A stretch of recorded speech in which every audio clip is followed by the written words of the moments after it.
الفیل، قریش، یہ دونوں صورتیں اپنے مضمون کے لحاظ سے توأم ہیں۔ پہلی سورہ میں واقعہ فیل کے حوالے سے قریش کو تہدید ہے کہ وہ خدا کے قہر سے ڈریں، اور دوسری میں بیت الحرام کے حوالے سے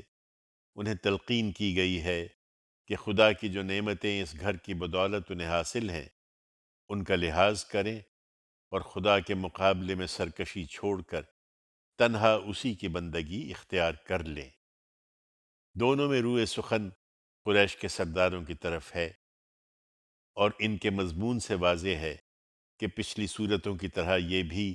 ام القریٰ مکہ میں ہجرت سے کچھ پہلے رسول اللہ صلی اللہ علیہ وسلم کی دعوت کے مرحلہ اتمام حجت میں نازل ہوئی ہیں۔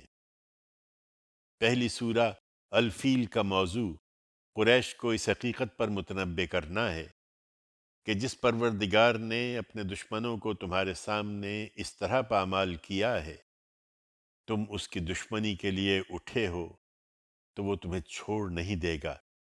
تم بھی اسی طرح پامال کر دیے جاؤ گے۔ دوسری سورہ قریش کا موضوع انہیں اس بات کی تلقین کرنا ہے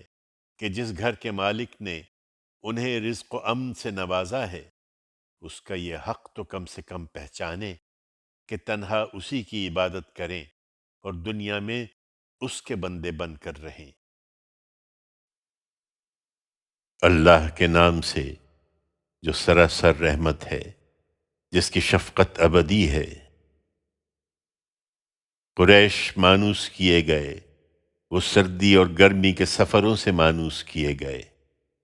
سو اور کچھ نہیں تو تنہا اسی کے باعث انہیں چاہیے